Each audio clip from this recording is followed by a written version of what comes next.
As far back as I can remember, I always wanted to be a gangster.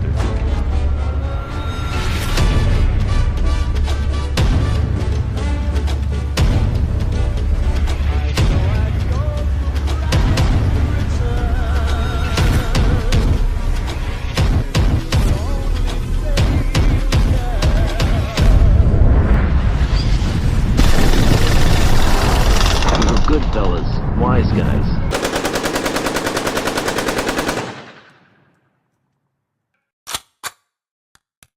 Every year since 1969, John Gotti and his crew would host a 4th of July block party and firework display on 9804 101st Avenue in the Ozone Park section of Queens, outside the Gotti crew's hangout and John Gotti's headquarters, the Bergin Hunt Fish Club.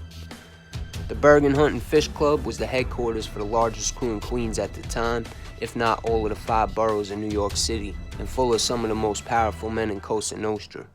And despite the fact that area of Ozone Park was surrounded by social clubs, like the Painters Club, which was a Gambino hangout on 106th Street, another Gambino club on 99th Street called the Friends, a Genovese club called Cafe 2000 between 102nd and 103rd Streets, Joey Scopo's club on 101st Avenue, and a Banano club on 96th Street, the Bergin was still said to have controlled Ozone Park. The Independence Day tradition, which was said to have drawn crowds of 3,000 to 4,000 people at times, lasted 30 years until Gotti's last 4th of July in 1990, before being arrested later that year in the RICO case that would ultimately take Gotti off the streets for good.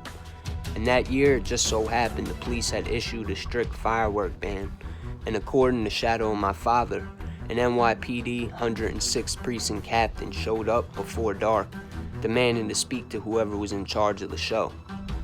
John Sr.'s brother, Peter Gotti, told the captain that he was the guy, to which the officer responded, quote, "Set off one firecracker, and the guy who did it is getting locked up." Peter responded by telling the officer they've been doing the show for years and never had any problems, but the captain told the Gotti camp it wasn't his call and that he was just following orders. Peter told the officer, "We have thousands of people out here who are expecting a fireworks show," and asked him how he was going to handle it. The cop told him that it was Peter's problem, to which Peter replied, "Right, no, it's your problem," before he turned his back and walked away from the officer. When Peter told Gotti what had occurred, he responded by telling him to make sure all the lawyers were on call and make sure there was plenty of cash to bail the members out. The party would go on with cops on every corner in Ozone Park, shoulder to shoulder, making sure their presence was felt and just waiting to make a move, all in the name of politics. Journalists were also spread all over the area, ready to document and video record any chaos that might occur. Roads were already blocked off by police horse barricades every year to ensure their safety, as well as the bus routes rerouted. The Gotti crew would be grilling chicken, sausages, burgers, and hot dogs on homemade grills made from 55-gallon metal drums cut in half, and give them out for free to the community, although a lot of the food was donations from the family who owned Top Tomato, as well as Castellano's Western Beef Company. Hats and t-shirts would be handed out to guests. They had rides for kids, such as Ernie's King Kong on one corner, and a kiddie castle on the corner of 101st Avenue.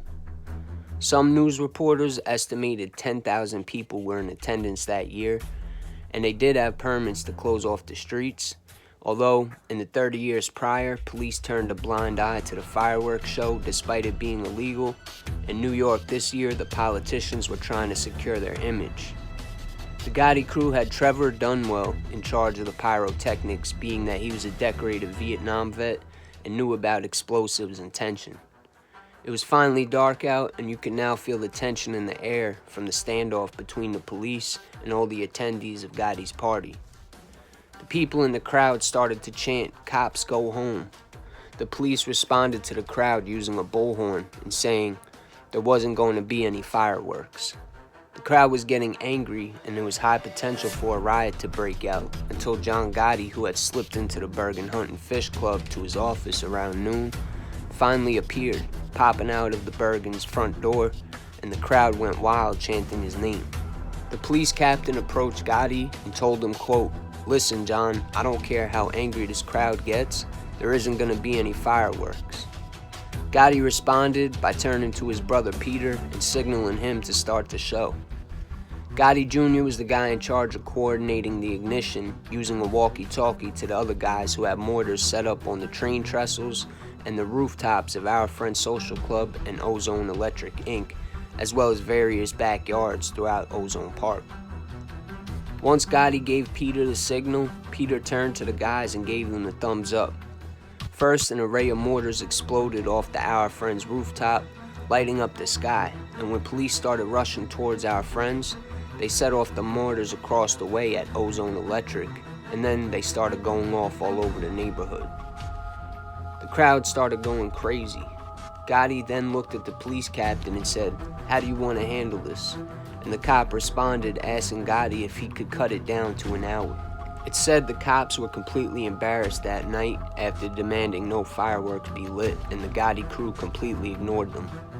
Gotti then went back inside the Bergin, but would later be seen walking towards the doorway entrance of the Bergin laughing, and then coming to the front step and waving and giving a head nod to the crowd who was going wild at the time. Cops rushed the rooftops immediately following the show, and although cops never charged any of the Gotti family, one young boy was issued a summons. The Gotti crew's infamous or famous Ozone Park 4th of July show will go on another 7 years following Gotti's arrest in 1990, until the New York mayor's office shut it down in 1997, which resulted in a few fights and scuffles between different NYPD officers and wise guys. In the first year following John Gotti's incarceration, the 1991 Gambino 4th of July Ozone Park block party made headlines when 3 people were injured after a box of fireworks exploded on the roof of a 3-story building owned by a company called J&C Construction. There were a dozen people on the roof when a spark set off the box of explosives, sending 3 men to the hospital for injuries, including a fractured ankle, cuts on the face, legs, and arms, as well as 3rd-degree burns on one man's arm, face, chest, and neck. In a separate occurrence on the same night, the police seized 500 pounds of fireworks on a train trestle nearby the party, set to be used at the event, but nobody was charged. Still, hundreds of pounds of other fireworks still went off all over Ozone Park. It said there were 1,000 people attending the event that year, and guests were being handed free John Gotti hats and t-shirts, and a banner hung across the street from the Bergin Hunt Fish Club read, "We miss you, John, happy 4th."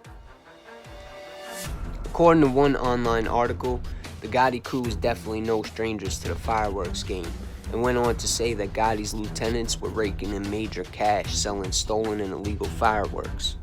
The article says that according to John Gotti's FBI file, Gotti's childhood friend Angelo Ruggiero, aka Quack Quack, along with Joseph Joe Butch Corral, were running the firework operation out of a barn in rural New Jersey.